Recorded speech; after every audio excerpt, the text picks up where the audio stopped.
Pozdravljeni! Danes si bomo pogledali nekaj o elastičnosti stroškov. Elastičnost stroškov je razmerje med procentualno spremembo stroškov in procentualno spremembo proizvoda. Elastičnost stroškov nam torej pove, koliko se spremenijo stroški, če se spremeni proizvod. Tako kot preostale vrste elastičnosti, lahko tudi elastičnost stroškov izračunamo s pomočjo naslednje enačbe. To pomeni, da če imamo podano krivuljo celotnih stroškov, elastičnost stroškov izračunamo tako, da krivuljo celotnih stroškov odvajamo po proizvodu, nato pa ta odvod pomnožimo z proizvodom vlomljeno s stroški, torej z koordinatami točke, v kateri računamo elastičnost. Hkrati pa vemo tudi, da če krivuljo stroškov odvajamo po proizvodu, dobimo mejne stroške. Proizvod vlomljeno s stroški pa so dejansko povprečni stroški na -1. To pomeni, da je elastičnost stroškov dejansko odnos med mejnimi stroški in povprečnimi stroški. Bolj natančno, elastičnost stroškov lahko izračunamo tako, da mejne stroške delimo s povprečnimi stroški pri določeni količini proizvoda. Zdaj pa si poglejmo še graf, na katerem si lahko bolj natančno predstavljamo elastičnost stroškov. V učbeniku Ekonomija se ta graf nahaja na strani 272. Najprej na graf narišemo krivuljo celotnih stroškov. Krivulja celotnih stroškov izgleda tako, to pomeni, da v tem konkretnem primeru ni nobenih fiksnih stroškov, torej da so vsi stroški variabilni. Obstoj fiksnih stroškov bi pomenil, da je krivulja celotnih stroškov zgolj premaknjena nekoliko navzgor, to pa v resnici ne bi nikakor vplivalo na našo analizo elastičnosti. Za začetek moramo razumeti, da si lahko mejne stroške predstavljamo kot naklon krivulje celotnih stroškov. Zakaj?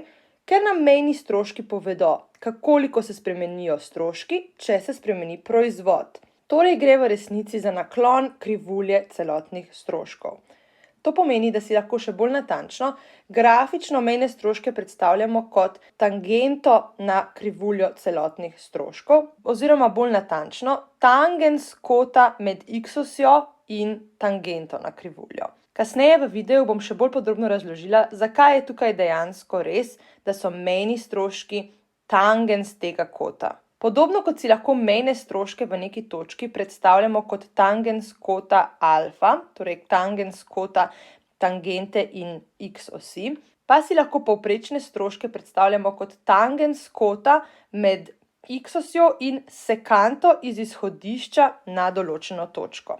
V celotnem videu bom tangente risala z rdečo barvo, sekante pa z zeleno barvo, da bo to bolj pregledno. Torej, kar lahko naprej nadaljujem na grafu, torej izkoristim to tangento, ki sem jo že narisala, in označim točko, v kateri je ta rdeča črta tangenta na krivuljo celotnih stroškov z T1. Zdaj pa bom z zeleno barvo narisala še sekanto iz izhodišča koordinatnega sistema čez to točko T1.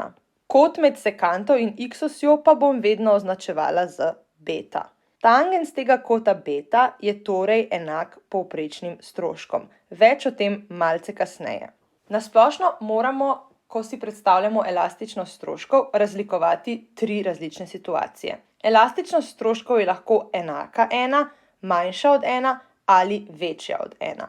Že iz enačbe za elastičnost stroškov, ki smo jo napisali tukaj gor, lahko razberemo, da je elastičnost stroškov enaka 1, kadar so mejni stroški in povprečni stroški enaki. Prav tako lahko vemo, da je elastičnost stroškov manjša od 1, kadar so mejni stroški manjši od povprečnih stroškov.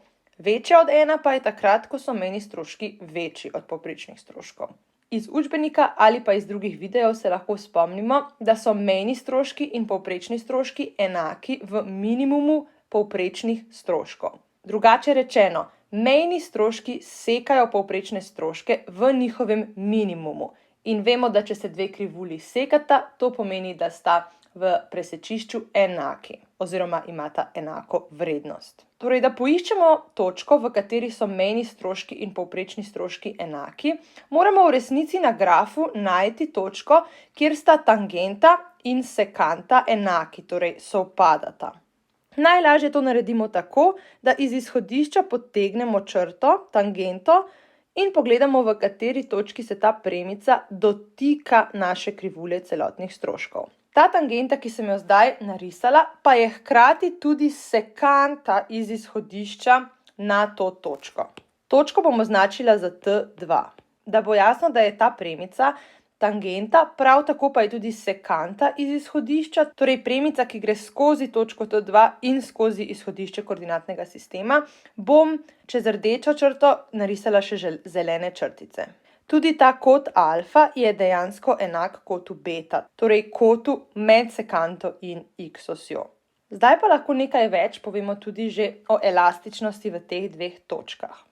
Rekli smo torej, da je v točki, kjer so mejni stroški in povprečni stroški enaki, elastičnost 1. V točki T2 sta kota alfa, torej kot tangente, in beta, kot sekante, enaka. To pomeni, da je tudi tangens alfa enak tangensu beta. Prav tako to pomeni, da so mejni stroški enaki povprečnim stroškom in da je elastičnost stroškov enaka 1. Že zdaj povem, da je levo od minimuma povprečnih celotnih stroškov elastičnost stroškov manjša od 1. Desno od minimuma pa je večja od 1. Zakaj? Na vseh točkah, ki ležijo levo od minimuma povprečnih celotnih stroškov, torej tudi v točki T1, vendar točka T1 je samo en primer takšne točke, v kateri je elastičnost stroškov manjša od 1, torej levo od minimuma povprečnih celotnih stroškov, je kot alfa vedno manjši od kota bete. To pomeni, da je tangens alfa manjši od tangensa bete. Zato to pomeni, da so mejni stroški manjši od povprečnih stroškov, elastičnost stroškov pa je manjša od 1.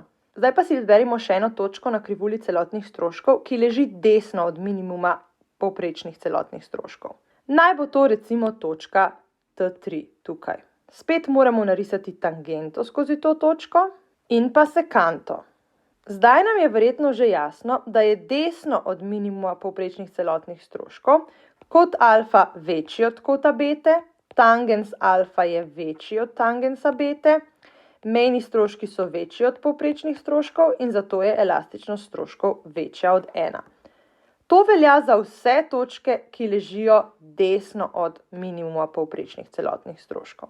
Tako smo torej analizirali elastičnost stroškom tekom celotne krivulje celotnih stroškov. V praksi to pomeni, da se do minimuma povprečnih celotnih stroškov stroški povečujejo podproporcionalno količini proizvoda. Od minimuma povprečnih celotnih stroškov naprej, torej bolj desno na krivulji od točke 2, pa se stroški povečujejo nadproporcionalno količini proizvoda. Zdaj pa si samo še na hitro poglejmo, zakaj se sploh pogovarjamo o tangensih kota bete oziroma alfe. Iz srednješolske matematike se lahko spomnimo, da je tangens kota alfa v tem trikotniku na sliki razmerje med nasprotno ležečo kateto in priležno kateto.